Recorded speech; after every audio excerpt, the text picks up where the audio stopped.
Buenos días con todos. Vamos a empezar la actividad académica de terapia de reemplazo renal.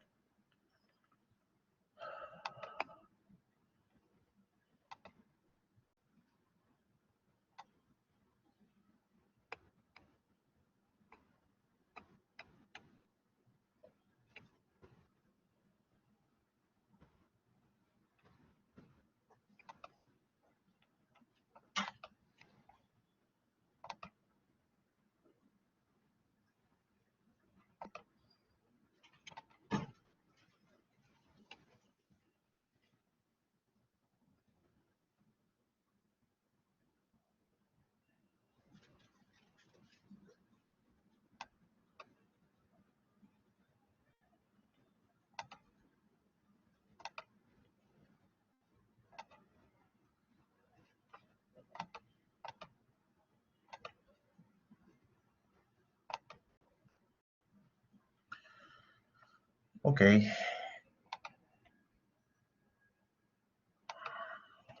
Bien. Como ustedes ya conocen, la enfermedad renal es un proceso lento, progresivo y constante de pérdida de la función renal, que se divide en diferentes estadios. Cuando llegamos al estadio final, al estadio más avanzado de enfermedad renal, que es el estadio 5, ya el riñón es incapaz de cumplir sus funciones y de mantener la vida. Entonces, el riñón se vuelve, propiamente dicho, insuficiente, ¿ok?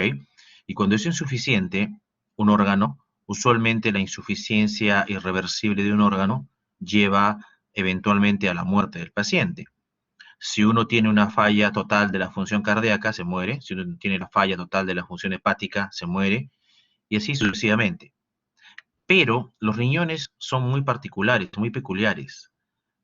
Es el único órgano que, a pesar de que llega a tener una falla completa, total de la función, no tiene por qué necesariamente terminar en la muerte del paciente, porque son los únicos órganos que pueden ser eficazmente tratados en forma masiva después de de haber perdido su función renal. Es decir, son los únicos órganos que pueden ser reemplazados en forma adecuada y apropiada, en forma frecuente y sin mayor realmente problema en la actualidad, en larga data.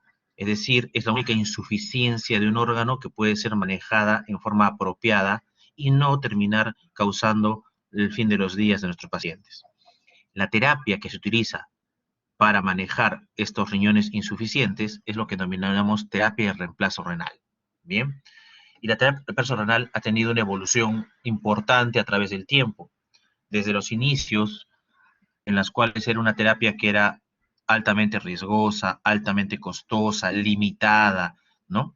Se ha convertido actualmente en una terapia que es muy ampliamente brindada, es una terapia cuyos riesgos han disminuido significativamente, los costos también han bajado, igual sigue siendo una terapia que tiene un costo importante, pero no es onerosa como era hace muchos años, y entonces eso ha permitido que se masifique, ¿de acuerdo? Entonces, la terapia de reemplazo renal es la oportunidad de vida de muchas personas que llegan a tener estadio 5 de enfermedad renal crónica o insuficiencia renal. Bien, ahora, la terapia de reemplazo renal incluye una serie de características, una serie de eh, terapias que se pueden brindar. Bien, la terapia de reemplazo renal que nosotros conocemos es usualmente la hemodiálisis, que en nuestro medio es la forma más común de reemplazo renal. Sin embargo, no es la única. Inclusive en otros países no es ni siquiera la más frecuente. Existen otras dos formas de reemplazo renal. Tenemos la diálisis peritoneal, que en países de Latinoamérica, como por ejemplo en México, es la forma más común de reemplazo renal. Y tenemos el trasplante renal. El trasplante renal es siempre la terapia aspirada a la que uno intenta llegar con sus pacientes, pero no siempre puede ser brindada. Sin embargo, es una opción a un grupo de ellos y que también se brinda, solo que con mayor restricción. Bien, entonces, tenemos tres modalidades de terapia de reemplazo renal y vamos a desarrollar en esta clase las formas de manejarlas, enfrentarlas e indicarlas. Lo primero que tendríamos que saber es si todo paciente que llega a enfermedad renal crónica en estadio 5 requiere entrar a reemplazo renal. Y la respuesta es no. O sea, el hecho de llegar a estadio 5, ¿qué significa? El hecho de que mi filtración glomerular baje por debajo de 15 mililitros por minuto, no significa automáticamente que tengo que hacer reemplazo renal. Es cierto que cuando uno llega a estadio 5, pues ya la posibilidad de reemplazo renal está cerquita, está allí. Es muy fácil entrar ya a reemplazo renal, pero no por llegar a un valor de filtración glomerular uno tiene que entrar. Existen indicaciones para iniciar el reemplazo renal.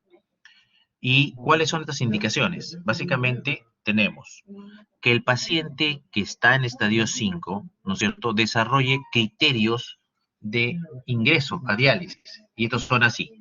Un criterio claro y muy sólido para ingresar a diálisis es que el paciente desarrolle trastorno de sensorio asociado a una encefalopatía urémica. ¿De acuerdo?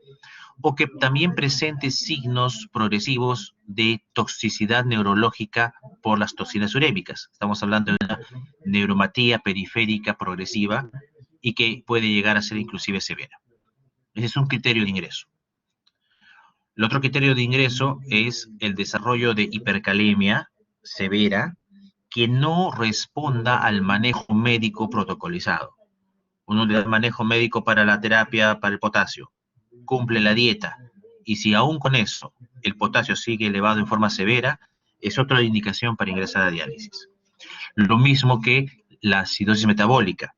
Si la acidosis metabólica es severa, estamos hablando de un bicarbonato menor de 10 o un pH menor de 7,2, le dan tratamiento y a pesar de eso no mejora y sigue siendo severa, entonces es un también criterio de ingreso a diálisis.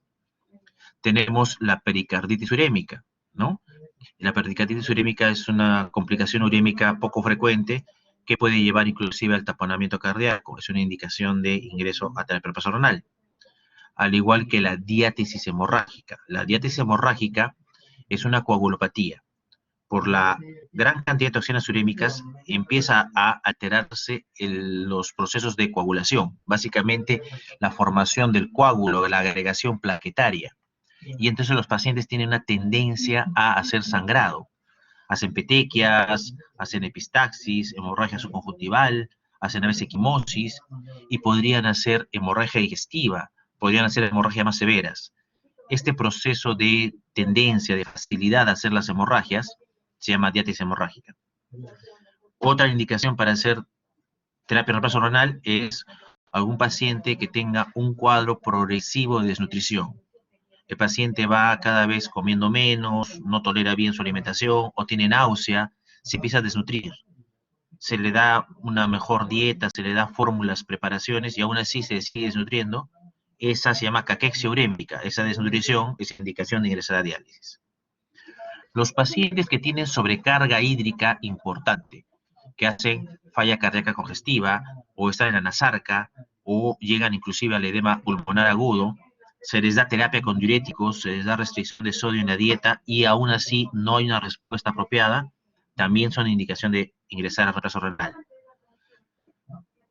La hipertensión severa, aquellos pacientes que tienen una hipertensión que le dan 1, 2, 3, 4 drogas para el manejo, incluido un diurético, y no responde, y no tiene una buena evolución, las cifras de presión arterial se mantienen altas, es una indicación atípica, pero también una indicación de ingresar a diálisis.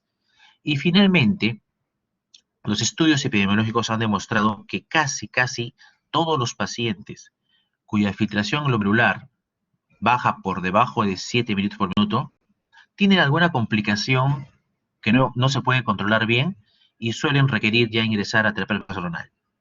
Entonces, no hay un valor exacto, no hay un valor específico de filtración glomerular con la cual debe de entrar, pero más o menos por debajo de 7 es poco probable que un paciente aún pueda mantenerse estable sin diálisis. Entonces, estas son las indicaciones para ingresar a terapia dialítica. ¿Cuáles son los principios de la diálisis, tanto de la diálisis peritoneal como la hemodiálisis? Se basan básicamente en 3 principios. Se basan en el principio de difusión, de convección y de ultrafiltración. Entonces, lo que tenemos es que la diálisis se basa en el transporte de solutos a través de una membrana semipermeable, utilizando o no, además, gradientes de presión. Vamos a ver cómo es cada uno de esos. La difusión, que es uno de los principios de la diálisis, consiste en que las moléculas van a pasar a través de una membrana semipermeable, van a pasar de un lugar donde tienen mayor concentración a un lugar donde hay menor concentración, hasta lograr un equilibrio en ambos lados de la membrana, ¿de acuerdo? Entonces, lo que van a ver ustedes, como ven allí en el gráfico, es lo siguiente.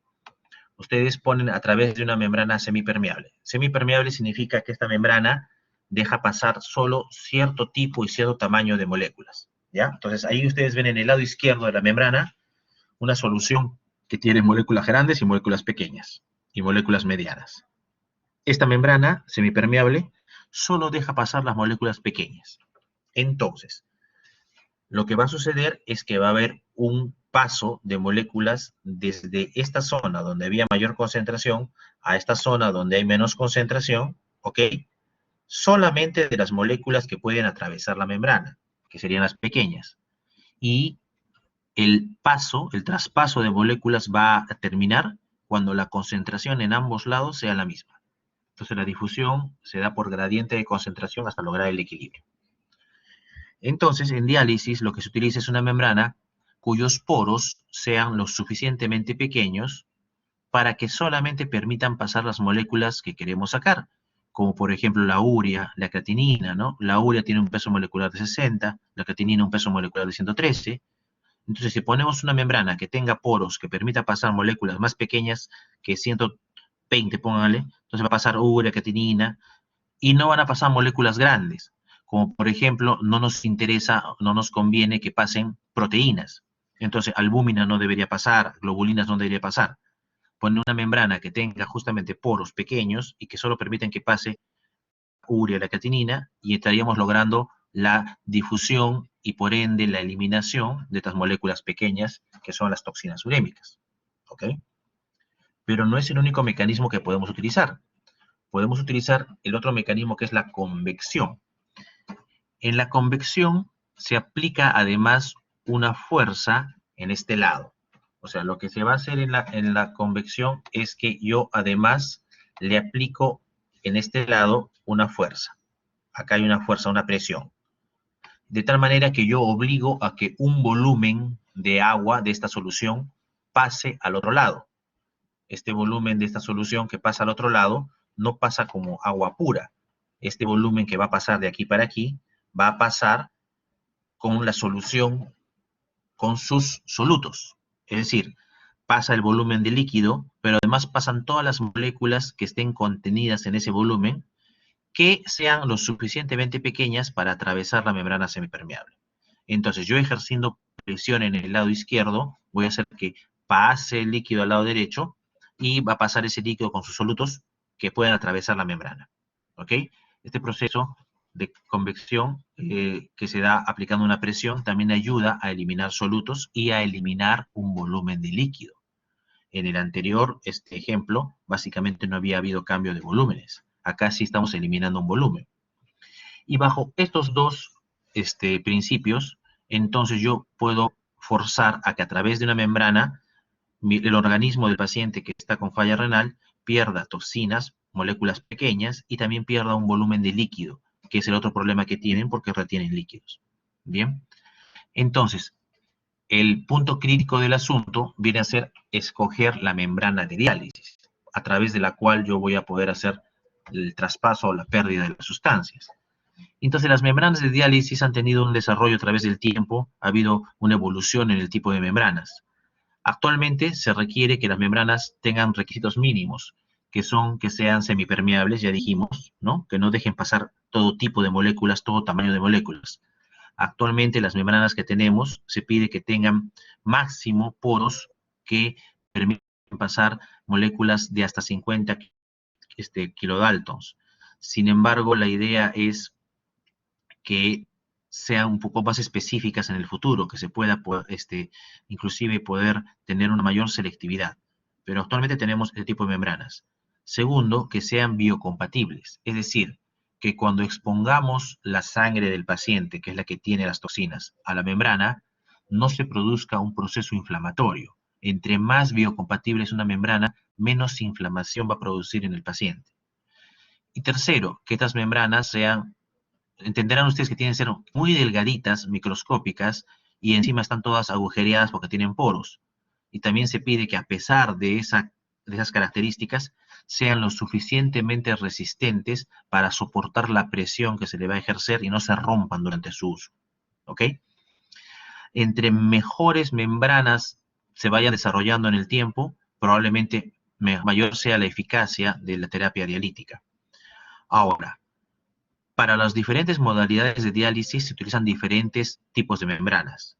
Por ejemplo, en la hemodiálisis utilizamos una membrana netamente artificial que se pone en contacto con la sangre. Pero en la diálisis peritoneal se utiliza una membrana que es totalmente natural, totalmente biológica, que es el mismo peritoneo de la persona, del paciente. Ahora vamos a ver a continuación cómo se da esto. Veamos primero hemodiálisis. Y la hemodiálisis tiene las siguientes características. En la hemodiálisis lo que hacemos es sacar la sangre del paciente, exponerla a la membrana para que a través de la membrana se pierdan las toxinas que queremos, se pierda el volumen de exceso de líquido que queremos y se le retorna en teoría la sangre, como dicen los pacientes, filtrada, purificada, limpia, ¿no? O sea, se le retorna su misma sangre al paciente de una manera, con una menor cantidad de toxinas. Para realizar la hemodiálisis se requiere toda una logística. Se requiere tener un puesto de hemodiálisis. ¿Qué es un puesto de hemodiálisis? Viene a ser la unidad funcional en la cual existe la máquina de hemodiálisis con su sistema de diálisis, o sea, el dializador o también llamado filtro, con todo su circuito, y el lugar, el sillón donde el paciente va a estar las horas que dura la hemodiálisis. Este puesto de hemodiálisis está bajo la supervisión de profesionales capacitados en hemodiálisis, que son una enfermera especialista y un médico nefrólogo, que se encargan de monitorizar al paciente, programar la diálisis, indicar la terapia y vigilar que se presenten complicaciones y manejarlas si se presentan. Usualmente, 5 puestos de hemodiálisis conforman lo que es un módulo de hemodiálisis. ¿Ok? Y usualmente las clínicas o los lugares donde se hace diálisis no suelen tener más de 3 módulos. Es decir, que no se suele tener en la mayoría de lugares más de 15 pacientes en hemodiálisis al manejo de un solo equipo. ¿De acuerdo? Bien. ¿Cómo así entonces se da el proceso mismo del hemodiálisis? Como les decía, la sangre sale del organismo, ¿no? Empujada por una bomba, y esta sangre va a llegar al lugar donde realmente se hace la diálisis, que es el filtro. El filtro de hemodiálisis es realmente el lugar donde se va a desarrollar este intercambio, esta eliminación de toxinas. Y eso es solamente este de aquí. ¿Ok? Aquí está esa membrana semipermeable que les he mencionado. Entonces la sangre entra y para un lado de la membrana va a estar la sangre y para otro lado de la membrana va a estar lo que llamamos el líquido de dializado. El líquido dializado es agua pura, ultra pura, que contiene electrolitos que no queremos que se pierdan, ¿ok? Porque los electrolitos también son chiquititos, son moléculas muy pequeñas y pasan libremente en la membrana. Entonces, si por ejemplo no le ponemos al otro lado de la membrana sodio, todo el sodio del paciente se perdería, haría una hiponatremia aguda y se muere. Entonces, en el líquido dializado, que va a estar en el otro lado de la membrana, se ponen aquellos solutos que no queremos que el paciente pierda. Básicamente sodio, calcio, glucosa, magnesio, ¿ok? Bien. Entonces, la sangre pasa por el dializador o por el filtro y en su paso se expone a esta membrana semipermeable y va a perder urea, creatinina, ácido úrico, potasio, etcétera, y también un poco de volumen de agua. Y luego la sangre sale y retorna al organismo del paciente. ¿Ok? Entonces, el proceso de diálisis, como les decía, se da dentro de lo que es el dializador o el filtro. Y ahí se dan estos procesos de convección y de difusión. La sangre llega del lado izquierdo, del lado acá, que le llamamos la sangre que ingresa en forma, en teoría, contaminada, es decir, con toxinas. Y una vez que sale la sangre, pasa el filtro y sale la sangre va a salir por acá con una menor cantidad de toxinas, con una cantidad mucho menor porque las ha perdido a través de la membrana hacia el líquido de dializado. El líquido de dializado tiene otro circuito y el líquido dializado se va eliminando hacia la red pública de desagüe. ¿Ok? Así se da en grandes líneas la hemodiálisis.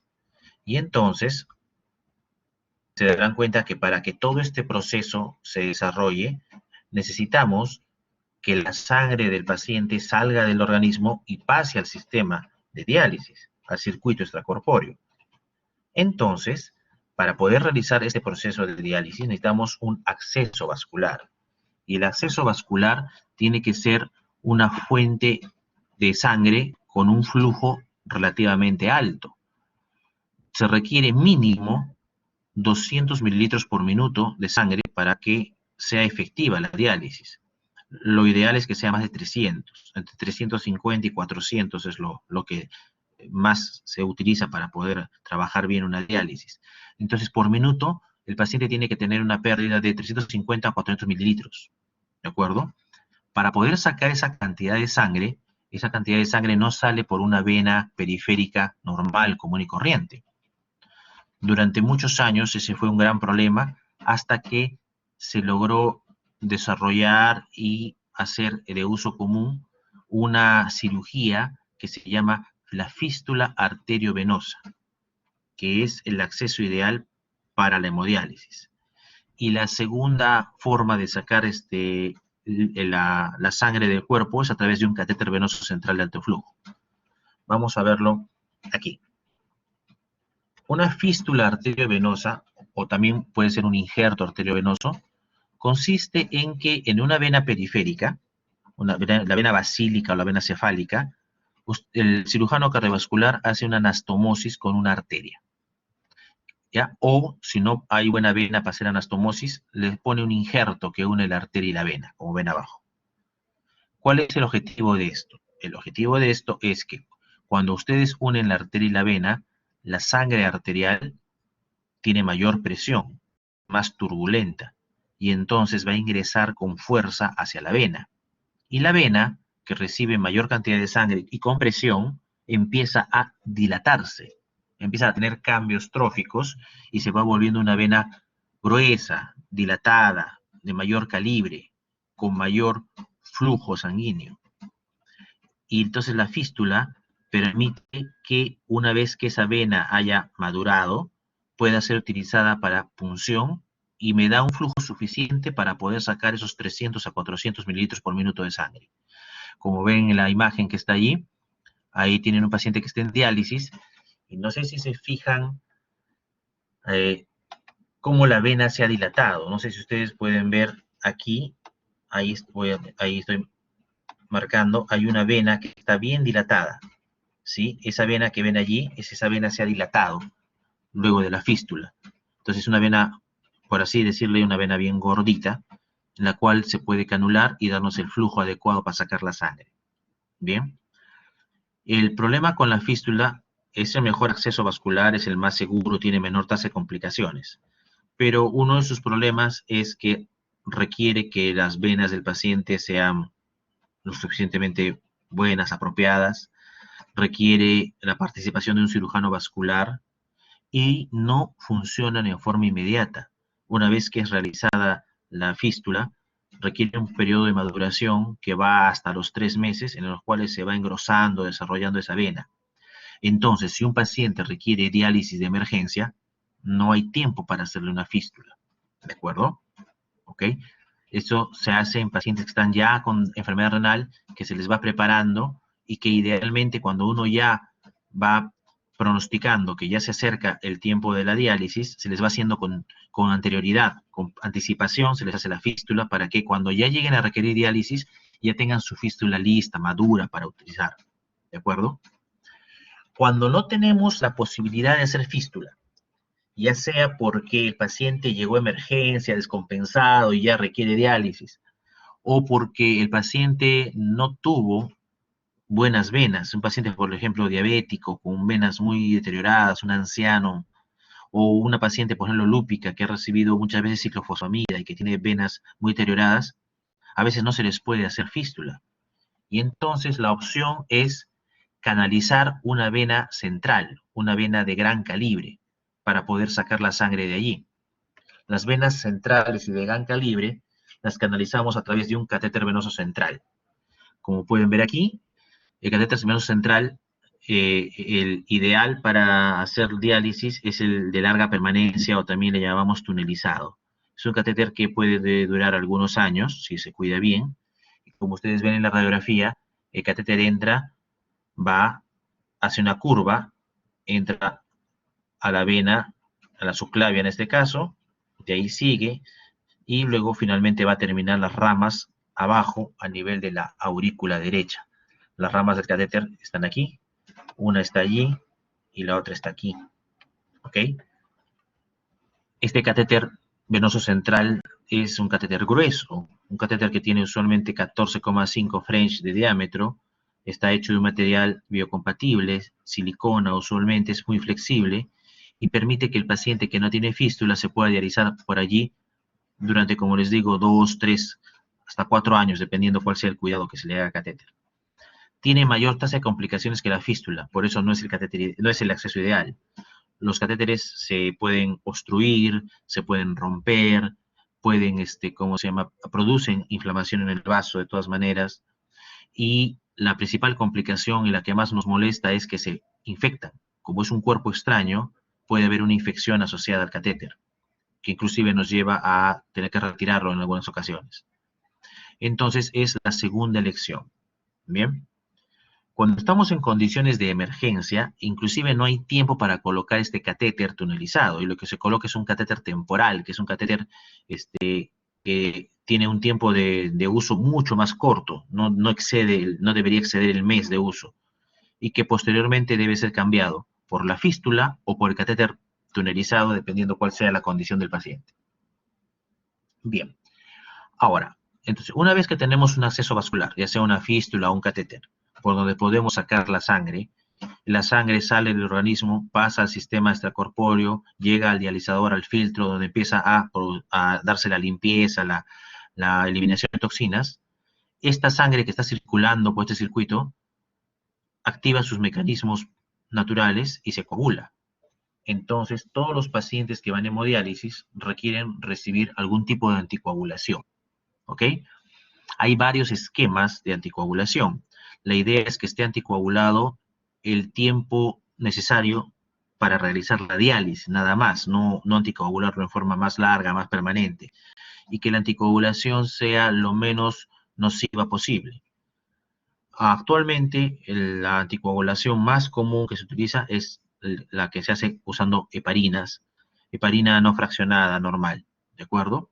Sin embargo, también se pueden utilizar heparinas de bajo peso molecular o el citrato como formas de anticoagulación, pero por el costo no se han hecho masivas y entonces no se utiliza mucho. Se usa sobre todo heparina no fraccionada para la diálisis. Entonces el paciente durante la diálisis está anticoagulado. Y les hablé que la sangre sale, pasa al circuito, llega al dializador y ahí llega a la membrana, ¿no? Donde en un lado va a estar la sangre y en el otro lado está este líquido de diálisis. Y este líquido de diálisis les mencioné que estaba hecho con un agua que era pura, ¿no?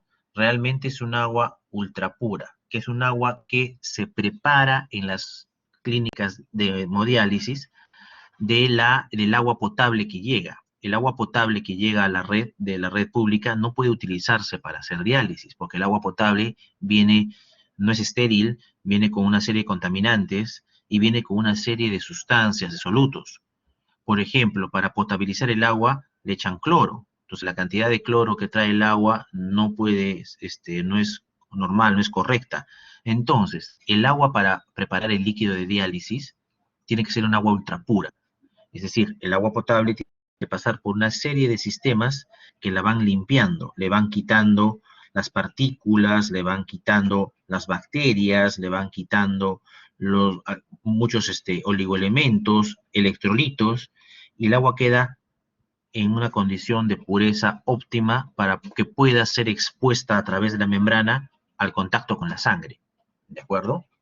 Entonces, aquí ven ustedes todo un sistema de tratamiento de agua que tenemos en las clínicas de diálisis, donde pasa por diferentes filtros, filtros de carbón activado, membranas de osmosis inversa, etcétera, etcétera, etcétera, rayos ultravioleta y todo, hasta tener un agua ultra pura, que es el agua con la cual se va a exponer la sangre para hacer el proceso de hemodiálisis. Bien. Ok, teniendo entonces el paciente adecuado, con un buen acceso vascular, un sistema de hemodiálisis bien establecido, con la membrana adecuada para el paciente y habiendo preparado un agua ultrapura correcta, se da el proceso de diálisis. Aún así, tomando todas estas precauciones, existen una serie de complicaciones dentro de la diálisis, por lo cual la diálisis tiene que ser realizada en instituciones que tienen la adecuada experiencia con el personal apropiadamente capacitado para ello, ¿de acuerdo? Porque las complicaciones en intradiálisis son múltiples y pueden ser desde leves hasta graves y mortales. Entonces, hay que estar siempre preparado para estas complicaciones. ¿Cuáles son las complicaciones que se pueden presentar durante el proceso de hemodiálisis? Las más comunes son aquellas relacionadas a variación en la presión. Los pacientes pueden hacer hipotensión arterial por diferentes motivos, ¿no? Se le está sacando volumen, pueden hacer reacciones alérgicas, endotóxicas, etcétera, etcétera, que llevan a que tengan una presión arterial disminuida, hipotensión, incluso se pueden chocar. Pero también pueden hacer lo contrario, pueden hacer crisis hipertensivas durante la diálisis, pueden hacer hipertensiones arteriales que a veces llegan a ser severas e inclusive llegan a ser emergencias hipertensivas. Y hay que suspender la diálisis y derivarlos a emergencia. Es bastante común que presenten náusea y vómito. La náusea y vómito intradiálisis se suele asociar a un estado de hipotensión arterial muchas veces. Igual se pueden presentar calambres. Los calambres son muy molestos para el paciente y se suelen presentar cuando la cantidad de líquido de exceso que ha traído el paciente es mucho, ¿no? Un paciente que no se cuidó, que tomó mucho líquido, que trae una gran ganancia de peso, y al intentar sacarle todo ese líquido que ha traído, puede producirse náuseas, vómitos, calambres, y también cefalea. La cefalea puede ser por eso, la cefalea también puede ser producida por variaciones en la presión, la cefalea puede ser producida porque está cursando con un cuadro inflamatorio durante la diálisis, ¿ok? O inclusive podría presentarse cefalea porque el paciente durante la diálisis desarrolla un accidente cerebrovascular, ¿no? Un infarto cerebral, una hemorragia cerebral, también se describe. Algunos pacientes desarrollan durante su sesión de diálisis fiebre, escalofríos, malestar general. Y las causas para esta complicación son básicamente dos. Una, que el paciente esté cursando con una infección que no había sido diagnosticada, o una infección del acceso vascular, de los catéteres, que se manifiestan así. Y la otra causa para este tipo de problemas es que haya una reacción pirógena, es decir, en algún punto del sistema el agua se contaminó y entonces hay una reacción a endotoxinas, a pirógenos, y eso hace que el paciente presente esta reacción. No está libre cualquier paciente de presentar una reacción alérgica o de hipersensibilidad a alguno de los componentes del sistema de extracorpóreo, a la membrana de diálisis, a las tuberías que se usan, ¿ok? A las cánulas que se utilizan para canular la vena, etc. Hay pacientes que son alérgicos y tienen reacciones de hipersensibilidad. Otra complicación es que iniciamos la diálisis y haya una falla del acceso. El catéter no funcione, se trombosó, se tapó, se dobló, se rompió, o la fístula también deja de funcionar, o por ejemplo en la punción de la fístula hay una perforación de la vena, un hematoma, ¿no? Una equimosis, y entonces ya son complicaciones durante el proceso mismo de diálisis. O ese paciente que está canulado se queda dormido y se mueve dormido y hace que la aguja que tiene en la vena lo traspase y causa un sangrado, un hematoma, ¿ok? Entonces esa es una complicación que puede haber intradiálisis. Ya complicaciones un poco más raras, pero más graves, son el síndrome de desequilibrio, que se solía o se suele ver cuando se hace la primera diálisis en un paciente que tiene muchas toxinas, una urea muy alta. La primera diálisis no debe ser muy eficiente, porque no se le puede quitar al paciente una alta cantidad de toxinas de un solo golpe. Estas toxinas están dentro de las células y dan cierto nivel de osmolalidad dentro de la célula. Si uno limpia muy agresivamente las toxinas, va a haber desequilibrios de osmolalidad y de volumen de las células, principalmente del cerebro, y eso puede producir el síndrome de desequilibrio. Es por eso que cuando un paciente ingresa a diálisis por primera vez, la primera diálisis es una diálisis corta, que suele durar 1 hora, no más de 1 hora y media. Si tolera bien, la siguiente diálisis es 2 horas y la siguiente diálisis 3 horas. Y ya a partir de ahí ya se le da el tiempo completo de diálisis que va entre las 3 horas y media y las 4 horas usualmente. Bien. Complicaciones también graves, poco frecuentes pero graves, son el desarrollo de una arritmia cardíaca durante la diálisis. Entonces, todas las unidades de diálisis contamos con coche de paro para poder manejar arritmias cardíacas, para poder manejar las complicaciones, como también, por ejemplo, una embolia pulmonar, ¿no? La embolia pulmonar es una complicación grave, severa, que compromete la vida del paciente, hay que actuar rápidamente, así como el desarrollo de accidentes cerebrovasculares, como ya mencioné. Y finalmente, de cuando en cuando, tenemos que enfrentar un paro cardiorrespiratorio en diálisis. Eso implica que suspendamos la diálisis, hagamos el RCP básico, el RCP avanzado, intubemos al paciente, iniciemos ventilación asistida y eventualmente estabilicemos al paciente y lo llevemos a una unidad de shock trauma, una unidad de cuidados intensivos. Entonces, el equipo de hemodiálisis, tanto el equipo de enfermería como el médico nefrólogo a cargo, tiene que estar totalmente capacitado para el manejo de estas complicaciones y para el manejo de medicamentos de base y medicamentos avanzados. Bien. A pesar de todo esto, la hemodiálisis en el tiempo ha mejorado ostensiblemente el pronóstico de los pacientes. ¿Cuál es el pronóstico de un paciente en hemodiálisis? En general, a nivel mundial, se dice que la sobrevida de un paciente en hemodiálisis debe ser alrededor de los 10 años, ¿de acuerdo? Lo cual son 10 años de vida ganados por la persona que de otra manera ya hubiese fallecido. Hay variaciones regionales, ¿no? En nuestro país no estamos muy claros de cuánto es el tiempo de sobrevida, pero es menor que los 10 años por diferentes motivos. Hubo un estudio que hicimos acá en el hospital que el tiempo de sobrevida de hemodiálisis de los pacientes era alrededor de los 4 a 5 años nada más, porque hay una serie de factores sociales, económicos, demográficos que limitan el pronóstico de sobrevida de los pacientes, ¿ok? Pero lo esperado y nuestro objetivo sería que nuestros pacientes sobrevivan en promedio unos 10 años, ¿ok? Entonces, la tasa de mortalidad va a variar dependiendo de algunos factores. Definitivamente se mueren más los pacientes que son adultos mayores, los que tienen más de 65 años, obviamente por su propia edad, tienen una mayor tasa de mortalidad, y los diabéticos. Tanto así que el grupo con más mortalidad en diálisis son aquellos diabéticos que son adultos mayores, ¿de acuerdo? Y las causas de muerte son variadas, pero a la cabeza tenemos dos grandes causas. Los pacientes se mueren por evento cardiovascular, ya sea a nivel de corazón o a nivel cerebral, y se mueren por infecciones. Son las dos principales causas de muerte en hemodiálisis. Bien, la otra terapia es la diálisis peritoneal. Y la diálisis peritoneal tiene los mismos principios, pero con una temática distinta, con un mecanismo distinto.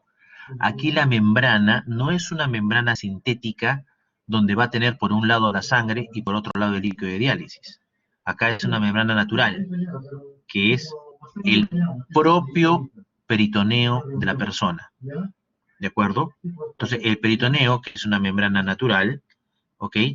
Por un lado va a tener el líquido de diálisis que le vamos a dar al paciente. Y por otro lado va a tener los capilares del peritoneo que van a llevar la sangre del paciente.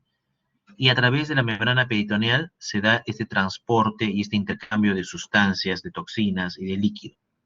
Entonces, la ventaja de la membrana peritoneal es que es absolutamente biocompatible porque es una propia membrana del organismo del paciente, ¿ok?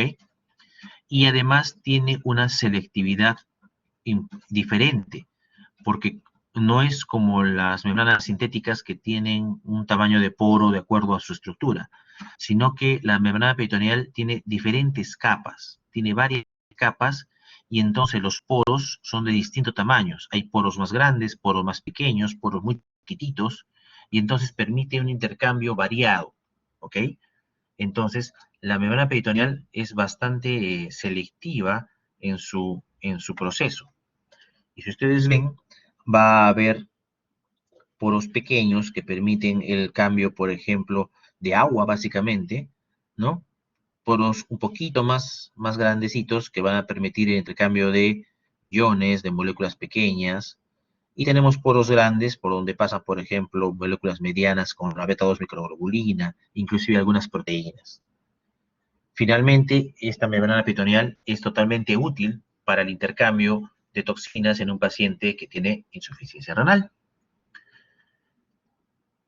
Los criterios para el ingreso de diálisis son los mismos, pero cuando buscamos priorizar el ingreso de un paciente a diálisis peritoneal, uno prefiere que un paciente ingrese a diálisis peritoneal cuando tiene ciertas condiciones. Por ejemplo, el paciente que es cardiópata importante, cardiópata severo, no tolera muy bien que le saquen la sangre, que la sangre pase a un circuito extracorpóreo y luego regrese. Eso puede descompensar su falla cardíaca, puede alterar su hemodinamia. Y entonces los pacientes cardiópatas severos con falla cardíaca, con valvulopatías aórticas, ¿ok?, etcétera, es mejor que ingresen a diálisis peritoneal. Allí no afecta significativamente la función cardíaca y la toleran mejor. Es igual que los pacientes que tienen una presión baja en forma persistente. Hay pacientes que son hipotensos, por ejemplo, algunos pacientes con amiloidosis son hipotensos crónicos. En hemodiálisis, al sacarle la sangre y pasarla al circuito, la presión baja más y se ponen mal.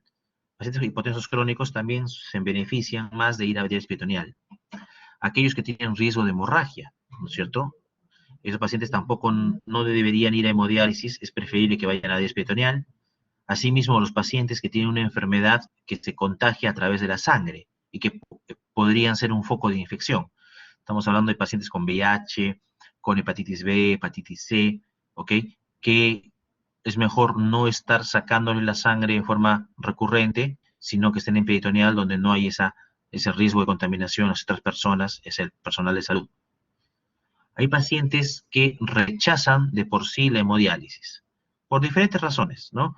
Por motivos religiosos, donde no quieren que su sangre esté en contacto con nada, o por motivos sociales a veces, porque viven en zonas alejadas, donde no hay unidades de hemodiálisis, viven, por ejemplo, en nuestro país, viven en la selva, en la sierra, donde no hay unidades de hemodiálisis, y entonces, por condiciones socioeconómicas, ingresan a diálisis peritoneal, que sí les permite dializarse en su lugar de origen. Finalmente, se recomienda que se inicie diálisis peritoneal a los niños, entre más pequeñitos, mejor, diálisis peritoneal, no hemodiálisis, igual a los ancianos. Entre más ancianos son, es preferible que hagan diálisis peritoneal, ¿ok?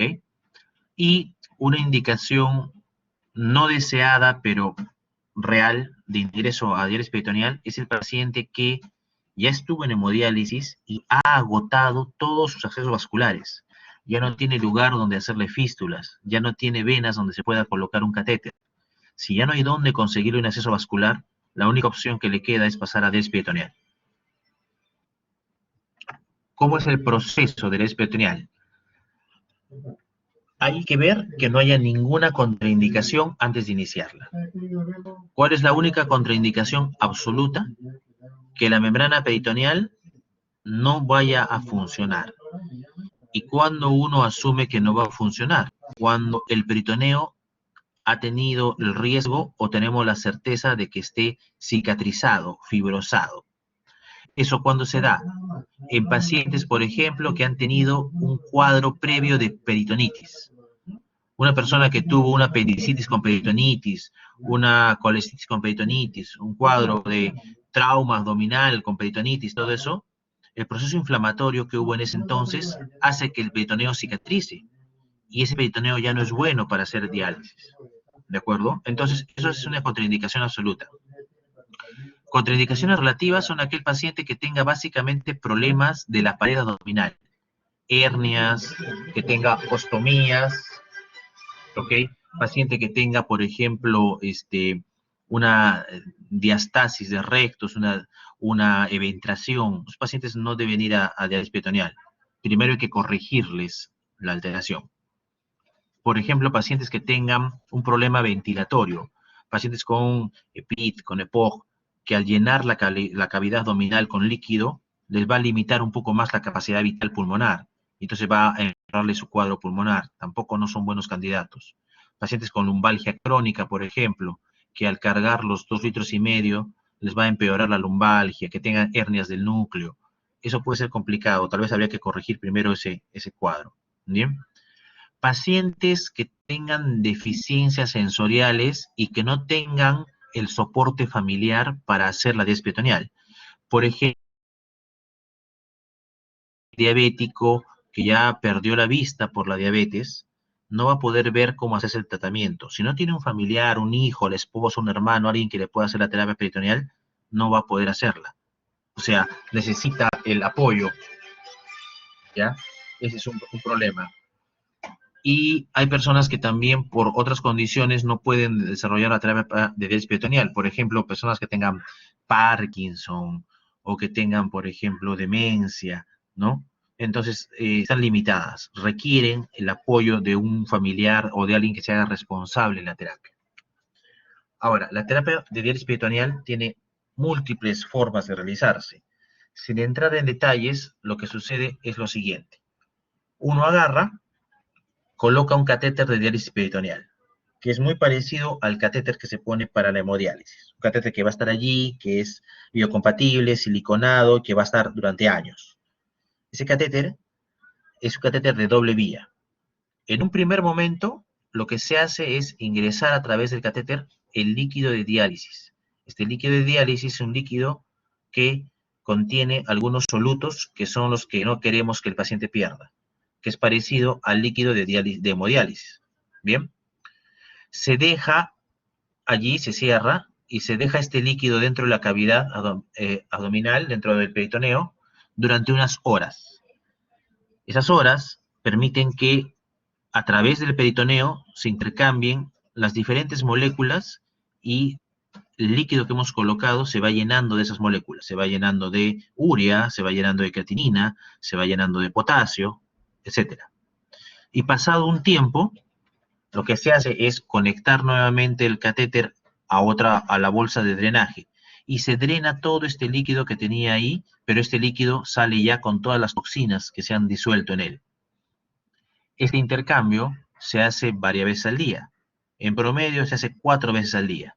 Entonces, 4 veces al día se ingresa el líquido, se deja que repose unas 6 horas y se drena el líquido y este proceso hace que el cuerpo se vaya limpiando de todas las toxinas urémicas que no puede eliminar el riñón. La ventaja del procedimiento es que no requiere que vayan a un lugar, a una clínica, a un centro especializado para hacérselo. Los pacientes se lo hacen en su domicilio, en la comodidad de su casa. No requieren una supervisión directa. Se les entrena y ellos solos hacen su recambio, ¿ok? Y entonces ellos mismos aprenden a regular cómo hacen sus cambios, aprenden a saber cuándo tienen que acelerar un cambio o atrasar o hacerse un cambio extra. Les permite manejar sus tiempos, porque en hemodiálisis los pacientes tienen turnos 3 veces por semana y tienen que estar de tal hora a tal hora sí o sí en su diálisis para hacerse el tratamiento. En cambio, esto permite que los pacientes acomoden sus horarios y, por ejemplo, en niños es muy fácil de utilizar en el sentido de que se hacen temprano en la mañana, 6 de la mañana, hacen su primer recambio, ¿ok? Se cierra todo eso, se van al colegio, hacen su actividad escolar, todo, en la tarde regresan a la casa a almorzar, ahí se hacen el siguiente recambio, están toda la tarde haciendo sus tareas, hacen su actividad, todo, en la tardecita como a las 6 de la tarde, 7 de la noche, se hacen un tercer recambio. Luego los niños pueden jugar, hacer lo que tengan que hacer de acuerdo a su edad, y ya para la noche, antes de dormir, se hacen otro recambio. Entonces no les altera la actividad normal, la actividad, el desarrollo normal de sus actividades. ¿Ok? Esa es la otra ventaja. Y como no requiere un lugar, se puede hacer prácticamente en cualquier lugar del país. ¿Ok? Inclusive en lugares alejados, donde no hay clínicas, donde no hay hospitales grandes que tengan diálisis, los pacientes se realizan su diálisis peritoneal sin mayor complicación. ¿Cuántos esquemas y cuántas formas? Hay muchas formas de dializar, hacer diálisis peritoneal. Va a depender de varios factores como cómo es el peritoneo, el volumen, ¿no? El tamaño de la persona, si puede o no puede hacerse en forma automatizada, etcétera. Pero solo para que tengan una idea, vean esquemas de diálisis peritoneal. Hay esquemas, por ejemplo, el más utilizado es el que les decía, que es el tercero, ¿no? Que se hacen algunos recambios durante el día y otros recambios durante la noche. El segundo es, por ejemplo, uno un poco más tranquilo. Se hacen recambios durante el día y durante la noche solamente se hace uno largo, nada más. Existen, por ejemplo, diálisis peritoneal automatizada, donde se hace con la ayuda de una máquina, donde los pacientes durante todo el día no se hacen nada. Hacen sus actividades, trabajan, van a hacer lo que tengan que hacer, estudiar en la universidad, lo que sea. Y llegan a la noche, llegan en la tarde, en la noche a su casa y se conectan y empiezan a hacer una serie de recambios durante la noche, inclusive mientras están durmiendo. Y ahí se les remueve todas las toxinas. Y al día siguiente, otra vez están todo el día, ¿no? Ese es el penúltimo, por ejemplo. ¿Ya? Entonces, hay varios esquemas que ya los nefrólogos decidimos dependiendo de las características de cada paciente. En cuanto al pronóstico de diálisis peritoneal, los estudios demuestran que no hay diferencia en el pronóstico entre la hemodiálisis y la diálisis peritoneal. Es decir, que la tasa de complicaciones y la tasa de sobrevida son muy similares entre ambas. Es decir, no se puede afirmar que una terapia sea mejor que la otra. Lo que hay que escoger es la mejor terapia para el paciente, pero ambas son comparables entre sí. Finalmente tenemos el trasplante renal como la tercera terapia de reemplazo renal. Trasplante renal es la terapia buscada idealmente para todos, pero en la vida real no se puede. Bien, y no se puede por el hecho de que no existe la suficiente cantidad de órganos para trasplantar a todos los pacientes que tienen insuficiencia renal. Entonces, ese es un limitante. Y el otro limitante es que no todos los pacientes son aptos para un trasplante renal. El trasplante renal implica una serie de requisitos para poder ser trasplantado. Entonces, veamos sobre el trasplante renal. Primero, el primer punto crítico para hacer trasplante renal está en la histocompatibilidad. Como es un órgano extraño, es un órgano ajeno, el cuerpo lo reconoce como extraño y entonces entran a tallar todos los procesos de histocompatibilidad. Ustedes recuerdan que todos los seres humanos, todos los organismos, tenemos una serie de proteínas que en la gran mayoría son idénticas, pero tenemos un pequeño pool de proteínas que son diferentes para cada persona. ¿Ok? Es un porcentaje muy pequeño de las proteínas de nuestro cuerpo que son distintas entre uno y otro. Y esto viene a ser lo que nos da la diferenciación, la individualidad, y son las que median la respuesta de rechazo. Entonces, dentro de las diferentes proteínas que se diferencian de una a otra persona, tenemos las que forman el complejo principal de histocompatibilidad, el HLA, que son básicamente proteínas que están en algunas células, como por ejemplo los leucocitos. ¿Ok? Entonces, tienen una secuencia específica de aminoácidos que hace que en nuestro cuerpo pueda reconocer lo propio de lo extraño. Y la respuesta natural del cuerpo es que cuando reconoce algo como extraño, lo ataca. ¿Ok? Y entonces hay una serie de mecanismos de ataque que van a llevar al daño, a la destrucción de lo que se reconoce como extraño. Cuando es un riñón trasplantado, lo que se reconoce como extraño, se va a dar una serie de lesiones y de ataque. Como ustedes ven en la gráfica, va a haber una serie de mecanismos de rechazo. rechazo a nivel vascular, por ejemplo, una arteritis endotelial, rechazo a nivel tubular, se da una tubulitis con infiltrado, se va a dar la nefropatía crónica del injerto, hay una serie de mecanismos que a través de los años han intentado ser bloqueados a través de medicamentos que eviten el rechazo. Entonces, a través del tiempo hemos desarrollado una serie de medicamentos que tratan de bloquear las diferentes señales que llevan al rechazo del injerto. Tenemos mecanismos, por ejemplo, que paran la señal número 1, que son, por ejemplo, las drogas anticalcineurínicas, ¿de acuerdo? Tenemos, por ejemplo, anticuerpos monoclonales que bloquean la señal tipo 2. Por ejemplo, tenemos los inhibidores de la mTOR, que inhiben y bloquean la señal tipo 3. Y de esa manera se ha logrado a través del tiempo disminuir y en algunos casos evitar el rechazo del injerto, del riñón trasplantado, y de esta manera permitir que las personas reciban órganos de otras personas y puedan de esa manera tratar su enfermedad renal crónica. ¿De acuerdo? Para todo esto, lo que tenemos es que escoger el órgano que sea más compatible a la persona que va a ser trasplantada. Entre más incompatibilidades tenga un órgano, más riesgo de que se desarrolle un rechazo. Entonces, lo que hacemos es escoger el potencial donante, el potencial órgano donado. Y para eso se hace una serie de pruebas que se llama el panel de anticuerpos reactivos y se hace el cross-match o prueba cruzada. De esta manera, uno intenta que los pacientes tengan la menor cantidad de diferencias de compatibilidad con el órgano que uno quiere donar.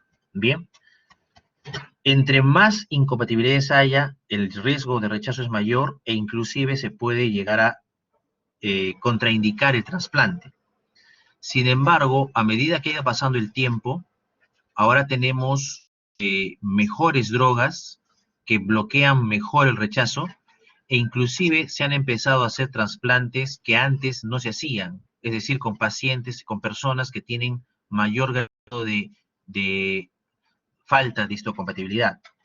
Y es un tema interesante, importante en la nefrología, porque cada vez se está desarrollando más la posibilidad de recibir órganos que inclusive puedan llegar a ser incompatibles y sean manejados adecuadamente con las drogas que tenemos. Bien, entonces, ¿cuándo no se puede hacer un trasplante? Actualmente, ¿cuándo está totalmente establecido que se evita, ¿no? No es un paciente que sea tributario de hacer trasplante de riñón. Primero, cuando nuestro paciente tiene una neoplasia activa. Con un cáncer, con una neoplasia activa, no se puede hacer trasplante, porque la terapia inmunosupresora que se le va a dar después haría que la neoplasia se dispare y se disemine. No está permitido. Segundo, cuando el paciente tiene una infección crónica, ¿ok? La cual también podría deteriorarse y podría empeorar con la inmunosupresión que se le va a dar. Terminaría complicándose y tal vez muriéndose por la infección y eso no está permitido. Segundo, cuando el trasplante renal no le va a mejorar significativamente la calidad ni la expectativa de vida. Cuando se ve eso, cuando el paciente tiene otra enfermedad fuera del riñón que le limita su expectativa y calidad de vida. Por ejemplo, un paciente que tenga una secuela grave de un infarto cerebral o un derrame cerebral, postrado, un paciente que tiene una demencia, por ejemplo, ¿no? El trasplantarlo no va a mejorar su calidad de vida y no mejora su pronóstico de vida. Entonces, no es actualmente aceptado hacer el trasplante, porque además recuerden que tenemos una escasez de órganos para trasplantar. Paciente que demuestre consistentemente que no es un paciente que se adhiere bien al tratamiento, es un paciente irresponsable, que abandona la terapia, que toma la medicación en forma irregular cuando se le antoja, cuando no se le antoja. Entonces, este tipo de pacientes que tienen incumplimiento terapéutico no son buenos candidatos para trasplante porque para Una vez que lo trasplanten, va a requerir tomar una gran cantidad de pastillas durante buen tiempo para evitar el rechazo. Entonces, si es que ya tiene una historia de ser un abandonador, un irresponsable, no debe ir a trasplante. Y finalmente, pacientes con enfermedad psiquiátrica que no permita asegurarnos que vaya a cumplir con la medicación y con todas las normas de autocuidado que requiere el trasplante. Recuerden que el trasplante renal no cura la enfermedad renal, que es una idea que se les vende a veces a los pacientes y es una idea equivocada. Es una forma de tratamiento. El paciente sigue teniendo enfermedad renal crónica, que está siendo tratada no con medicamentos, no con diálisis, sino con el trasplante. Y el trasplante tampoco va a durar para toda la vida. ¿Ok? Entonces es una forma de tratamiento y el paciente tiene que entender que tiene que cuidarse y seguir recibiendo medicamentos durante largo tiempo. ¿Ok? El proceso para exclusión del donante es el siguiente. Nosotros tenemos usualmente personas que quieren donar o a veces surgen donantes cadavéricos. ¿Cuándo se excluye un donante? Cuando tiene la presencia de anticuerpos para VIH, ¿ok? O cuando no ha habido el tiempo suficiente de periodo ventana para descartar que no pueda haber una infección por VIH en una persona que tenga conductas de alto riesgo, ¿no es cierto? Promiscuidad sexual, uso de drogas, tatuajes recientes, etcétera. Entonces esa persona no puede ser considerada como donante. Cuando la persona que quiere donar tenga o haya tenido una neoplasia y no estemos seguros de que la neoplasia de alguna manera pueda ser diseminada. Cuando el paciente, el donante cadavérico, usualmente fallece por un cuadro de una infección sistémica, ¿no? Una sepsis, por ejemplo, muere por una sepsis, o tiene una enfermedad viral que pueda ser transmitida a través del trasplante. Entonces esos donantes no son aceptados, ¿no? En algunos lugares se ha hecho las pruebas, los experimentos de trasplantar, por ejemplo, un riñón de alguien que fallece, que tenía hepatitis C, a alguien que ya tiene hepatitis C. Y ha habido respuestas variables. Algunas han sido buenas, otras no han ido muy bien. En general, no se suele utilizar este tipo de pacientes o de donantes cadavéricos para trasplante. Y finalmente, un paciente que tenga, o un donante que tenga una arteriosclerosis muy marcada, va a tener unos vasos duros, probablemente con ateromas, y tiene mucho riesgo de que la anastomosis vascular tenga fracaso. Entonces, no se les suele aceptar tampoco como buenos donantes. El proceso de donación tiene todo un protocolo que se llama el protocolo de procura, que viene desde la identificación y la captación de los donantes, la adecuación, la aceptación y luego ya la luz verde para que sea considerado como un donante. Esto se hace principalmente en los donantes cadavéricos, ¿ok? Entonces, parte inclusive desde la sociedad. Tenemos que tener una sociedad, una población que sea proclive a querer donar sus órganos. Gran problema en nuestro medio. En nuestro medio, en general, en la idiosincrasia de la población latina, hay una cultura ancestral de la veneración de los muertos. De ahí que tenemos las momias paracas y una serie de culto a los muertos. Entonces, es un poco difícil hacer cambiar la idea de que el muerto está allí, el ancestro está allí, y es difícil convencer a las familias de que donen los órganos de los familiares que fallecen. Es un gran problema que tenemos en nuestra sociedad. Eso no se ve, por ejemplo, en otras sociedades como en Europa. En Europa la donación no pasa por ese trance, ¿ok? Acá sí. Es por eso que nuestra tasa de donación es ínfima, es de las peores del mundo. La gente no es proclive a donar. Inclusive existe la ley en la cual uno pone en su DNI si es donante o no donante de órganos. Pero en la práctica real, igual hay que pedirle autorización y consentimiento a la familia para que donen. No se respete la voluntad de la persona que fallece. Hay casos en que la persona que fallece pone que sí es donante y sin embargo la familia se niega y para evitar toda una serie de problemas legales, debido a que no hay mucho tiempo, se termina desechando ese donante. Bueno, una vez de que hay un donante potencial, tiene que ser evaluado para confirmar dos cosas. Uno, que es un donante adecuado y dos, de que está realmente en muerte cerebral. Hay todo un protocolo para definir que el paciente está en muerte cerebral. Entonces, una vez que es legalmente muerto, ¿ok? Se hace el manejo del donante para la preservación de los órganos. Y una vez que se tienen los consentimientos y toda la parte legal totalmente en línea, se puede recién proceder a la extracción de los órganos para donación, que no solamente es la extracción de riñones, se extrae un montón de órganos de un solo donante cadavérico.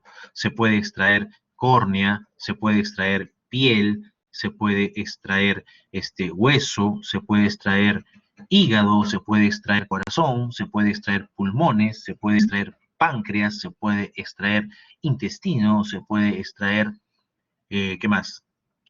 Creo que he mencionado todo lo que se puede extraer. O sea, la donación es múltiple, puede ir a banco de órganos inclusive para usos posteriores. ¿Ok? Bien.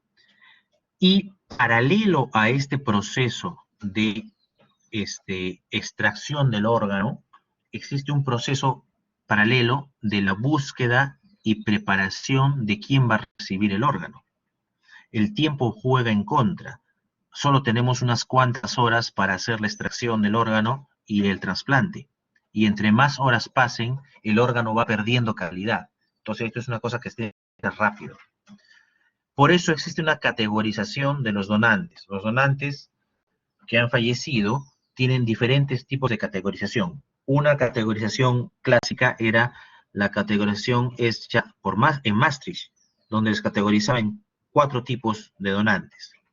Actualmente se tiene otra categorización que es la que se usa en la mayoría de lugares, es más moderna, y es la categorización del KDRI, ¿no?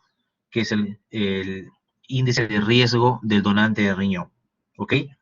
Y el KDRI es básicamente un cuestionario donde uno va llenando diferentes atributos. Son 14 factores del donante y del receptor que me dicen si es que el donante es adecuado o no es adecuado. Inclusive existe una forma abreviada que es el KDPI, donde solamente hay 10 factores. Y con eso se decide qué órgano es adecuado para trasplante y qué órgano no es adecuado. ¿Bien? ¿Ok?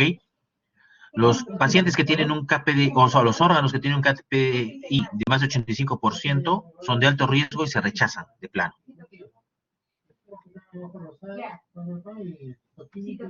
Bien. También hay la evaluación no solamente del donante cadavérico, sino del donante vivo. En nuestro medio esto tiene particular importancia porque como tenemos tan pocos donantes cadavéricos, muchos pacientes que se trasplantan reciben riñones de un familiar vivo relacionado, que es lo que nuestra ley permite. Es decir, pueden recibir riñón de un padre, de un hermano, de un hijo o del cónyuge. ¿De acuerdo? Entonces, el donante vivo, la persona que le quiere donar un riñón a su familiar, tiene que pasar por una serie de evaluaciones para estar seguros que es compatible y que es absolutamente sano y no se va a perjudicar por la donación. Entonces se le hace la tipificación del grupo sanguíneo, se le hace la prueba cruzada, se le hace la histocompatibilidad, ¿ok? El PRA tipo 1, tipo 2. Una vez que es totalmente compatible, entonces se le hace la evaluación clínica para ver que no tenga ningún problema cardíaco, pulmonar, hormonal, endocrinológico, o sea, todo se le evalúa. Se le hace la evaluación psicológica, social y familiar para ver que no haya ningún problema de condicionamiento, de que esté siendo presionados. También eso sirve para asegurar de que no haya tráfico de órganos, que es una cosa penada por la ley. Tiene que ser por eso un familiar vivo relacionado. Y finalmente se le hace las pruebas finales, se le hace inclusive pruebas de imágenes y se le hace evaluación de los vasos. Y si todo está en orden, la persona que quiere donar es calificada como un donante vivo y puede donarle su riñón a su familiar, a su ser querido. Las tasas de donación en el mundo varían mucho, ¿ya? Y entre donante vivo y donante cadavérico también varía mucho. Por ejemplo, uno de los mejores ejemplos mundiales de donante cadavérico es España. España tiene una alta tasa de donante cadavérico, más de 50 por millón de habitantes, ¿ok? Y uno pensaría que en todos los países desarrollados es igual, pero no es así. Por ejemplo, si ustedes ven los índices de donación en Japón, que no están en esta gráfica, pero en Japón la donación de cadáver es muy baja. ¿Por qué? Porque por condiciones o cuestiones religiosas no permiten la donación de cadáver, ¿no? Y es un país altamente desarrollado, ¿no? Entonces, ustedes ven que varía la donación dependiendo de qué lugar estén hablando, qué lugar estén viendo. Ahora, a través de los años, los trasplantes han ido variando en el tiempo. La tasa de donación varía en el tiempo dependiendo de las facilidades y los desarrollos tecnológicos que estén desarrollando. Si ustedes ven que en Estados Unidos hay cada vez mayor posibilidad y disponibilidad de ser trasplantados. En nuestro medio no se ve lo mismo porque nuestra limitación es básicamente logística. En el Ministerio de Salud tenemos un solo lugar trasplantador, que es el Hospital Nacional Cayetano Heredia. Y en la Seguridad Social hay solo 3 lugares, que son los 3 hospitales grandes, que son Revalea, Almenara y Sabogal. ¿Ok? Es decir, que en la capital del país hay 4 lugares trasplantadores del nivel público y uno a nivel de las Fuerzas Armadas, que queda en el Hospital Naval. Entonces no hay una gran oferta. Y la parte privada también se puede hacer, pero los costos son onerosos y es muy poco accesible. En cambio, en otros lugares, sin ir muy lejos, en Brasil, por ejemplo, que es un país también latinoamericano, la posibilidad de trasplantar es muchísimo mayor. Hay muchísimo más centros acreditados como centros trasplantadores y la capacidad y la posibilidad de hacer trasplante es mucho mayor. Entonces, nuestra limitación, mucho más allá de las cuestiones religiosas, sociales y la falta de órganos, es que también nuestra logística es bastante limitada para el transporte y para la procura de órganos. Finalmente, la parte más simple de todo el trasplante renal es el trasplante mismo. Colocar el riñón en el receptor es la parte más sencilla del trasplante. Simplemente requiere que el cirujano a cargo tenga una adecuada técnica quirúrgica. ¿Ok? Porque lo que va a hacer son 3 anastomosis. Va a anastomosar una arteria, una vena y un uréter. Y se acabó. Haciendo una buena unión de estos 3 elementos del órgano, se acabó, es suficiente. Lo más importante es el manejo peritrasplante, que lo hacemos los nefrólogos. Es la inmunosupresión previa y el manejo luego del trasplante mismo. El manejo post-trasplante es un proceso que requiere alto cuidado, alta capacitación, es una vigilancia cercana para ver que no haya rechazo agudo, para ver que no haya ninguna complicación, para ver que no haya infección, para manejar los trastornos hidroelectrolíticos que se presentan después del trasplante y para evitar que el paciente tenga un efecto adverso luego de la cirugía. Existen 2 periodos bien delimitados. Luego del trasplante inmediato, las primeras 48 horas es una vigilancia estricta, y luego viene un periodo que va hasta los 6 meses. Durante los 6 primeros meses se ve la mayor tasa de complicaciones post-trasplante, complicaciones mecánicas, infecciosas y de rechazo. Los pacientes que han sobrevivido bien sus primeros 6 meses post-trasplante pasan a un segundo periodo en el cual suele ser mucho más manejable, mucho más tranquilo, que es un periodo en el cual ya las complicaciones disminuyen en frecuencia y en severidad. Y entonces entra a una etapa que es mucho más tolerable, baja la medicación inmunosupresora, ¿no? Entonces el paciente realmente tiene una mejor calidad de vida. El costo del trasplante es alto, pero cuando ustedes hacen un estudio de costos y ven el costo de trasplante a través del tiempo, si bien es cierto, al comienzo la inversión para hacer trasplante es mucho mayor, a la larga el costo de mantener al paciente en terapia de hemodiálisis o de diálisis peritoneal termina siendo mayor. Dependiendo del lugar donde se haga el estudio, más o menos alrededor de los 5 años, el costo se iguala. Entonces, aunque parezca más caro, hacer trasplante también al final sigue siendo costo-beneficio efectivo, ¿de acuerdo? Por lo cual siempre es el ideal que buscamos nosotros en el manejo de los pacientes que llegan a el grado de enfermedad renal crónica estadio 5. A través del tiempo, las tasas de rechazo del injerto renal han ido también disminuyendo y han llegado a estabilizarse en valores que son mucho menores que los anteriores. Y esto es básicamente porque tenemos mejores protocolos de inmunosupresión. Y las tasas de sobrevida de los pacientes trasplantados también se han estabilizado. La sobrevida a través del tiempo llega a superar a los 5 años el 70%. Siempre hay una discreta mejor sobrevida de los pacientes que reciben un órgano de un donante vivo que los pacientes que reciben un órgano de un donante cadavérico.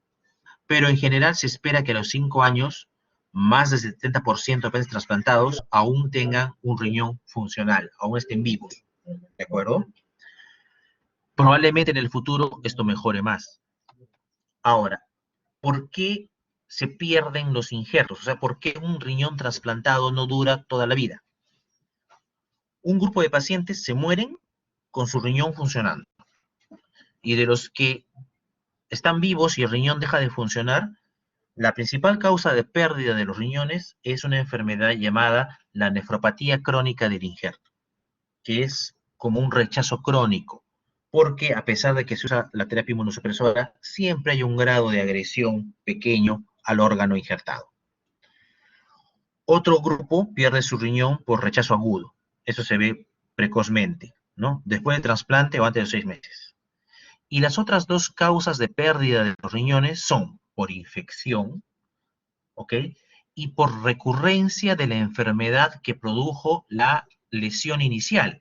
Es decir, un paciente, por ejemplo, que tuvo una vasculitis, tuvo una vasculitis y perdió su riñón por una vasculitis ANCA. Le trasplantan el riñón y hay un porcentaje de pacientes que van a volver a hacer activación de vasculitis y van a volver a dañar el riñón trasplantado por la vasculitis ANCA. ¿Okay? Entonces, esa también es una causa. Y existe una causa más pequeña que son las complicaciones mecánicas del mismo injerto. Bien. ¿Y por qué se mueren los pacientes que reciben un trasplante? Lo que hemos visto antes es pérdida del injerto, ahora este es muerte del paciente. A los 5 años de seguimiento, los pacientes se mueren principalmente por lo mismo que se mueren en diálisis, por evento cardiovascular, ¿ok? Ya sea un infarto, un evento cerebrovascular, o por infección. Son las dos principales causas de pérdida o de muerte de los pacientes. Pero aparece una tercera causa que no se ve tanto en diálisis, que son las neoplasias. Los pacientes que están trasplantados, como están inmunosuprimidos, desarrollan con mayor frecuencia que la población general cáncer y se pueden morir por el cáncer que desarrollan. Al estar inmunosuprimidos, también se suprime los mecanismos de defensa contra cáncer y hacen mayor cantidad de neoplasias. Bien, y esa sería la última lámina respecto a lo que es terapia de reemplazo renal. Como corolario, entonces, la terapia de reemplazo renal es cada vez más difundida, es cada vez más segura, es cada vez más asequible, permite que los pacientes con enfermedad renal ganen muchos años de sobrevida, ¿ok? Y requiere que estemos enfocados en que si no podemos parar la enfermedad renal, por lo menos el paciente tenga la posibilidad de recibir esta terapia en forma adecuada y sostenida, porque va a permitir que sus proyectos y su ciclo de vida se siga y se complete finalmente. Preguntas, dudas.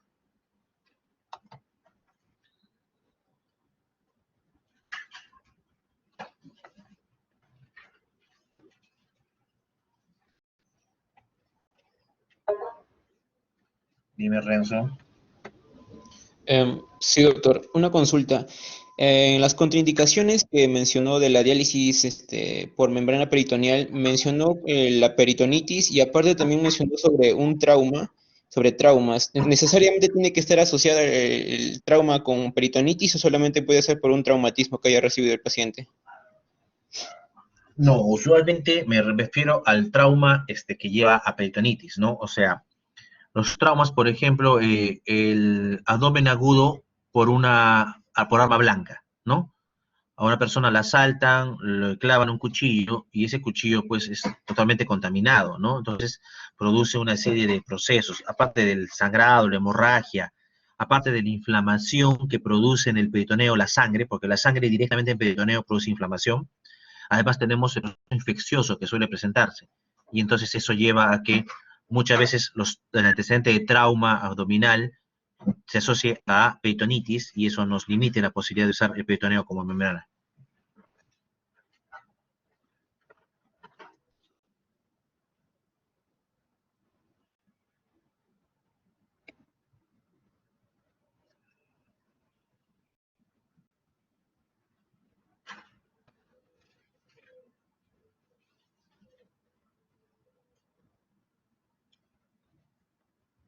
¿Alguna otra pregunta?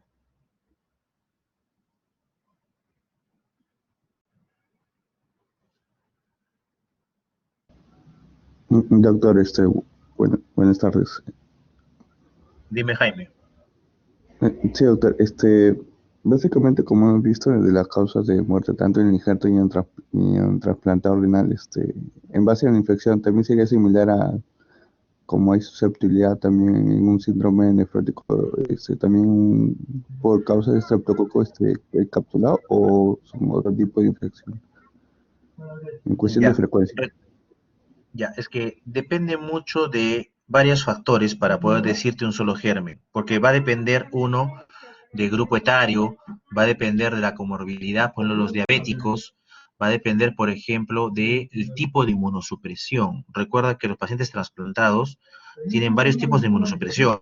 Les damos, aparte de corticoides, les damos tracrolimus, le damos ciclosporina A, se les da algunos gamma-globulina hiperinmune, anticuerpos monoclonales. Entonces, dependiendo de qué tipo de inmunosupresión y de quién estemos hablando, hay diferentes infecciones. Las infecciones, usualmente los focos de infección que producen y llevan a muerte a los pacientes son básicamente dos focos: infección urinaria e infección de tracto respiratorio bajo. Entonces, la mayoría de pacientes se mueren por cuadros neumónicos o por cuadro de pielonefritis aguda. Son las causas más comunes de muerte. ¿Ya? Gracias, doctor.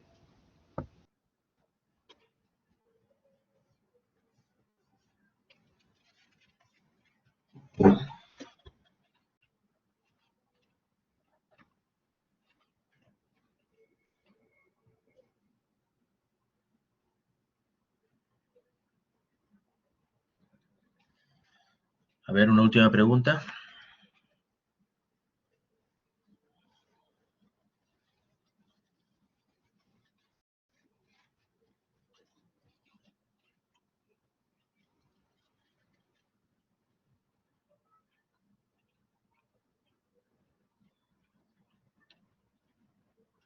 Hay algunas peculiaridades de las cuales no les he hablado. Por ejemplo, que un paciente puede ser trasplantado varias veces, ¿ok? Y entonces hay pacientes que terminan teniendo 4 riñones. Los 2 riñones nativos con los que nació y se le enfermaron, un tercer riñón que es el primer trasplante y un cuarto riñón que es el segundo trasplante. Y hasta inclusive por ahí se ha descrito hasta un tercer trasplante, ¿no? Porque recuerden que el trasplante consiste en colocar un riñón extra. Usualmente no se sacan los riñones nativos, se dejan. Solo se sacan en condiciones muy particulares, por ejemplo, en riñón poliquístico o riñón que esté asociado a infecciones urinarias, se sacan los riñones, pero después se dejan los riñones y se van agregando riñones al paciente. Y otra cosa que no les he comentado es que en los pacientes diabéticos, el trasplante ideal no es el trasplante de riñón, sino es el trasplante duplo o trasplante doble, donde al paciente diabético se le trasplanta al mismo tiempo riñón y páncreas, de tal manera que le curan la diabetes y le manejan la enfermedad renal crónica. ¿Ya?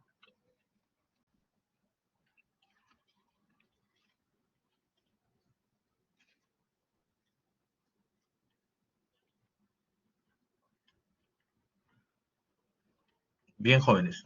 Si no hay más preguntas, eso es todo por hoy.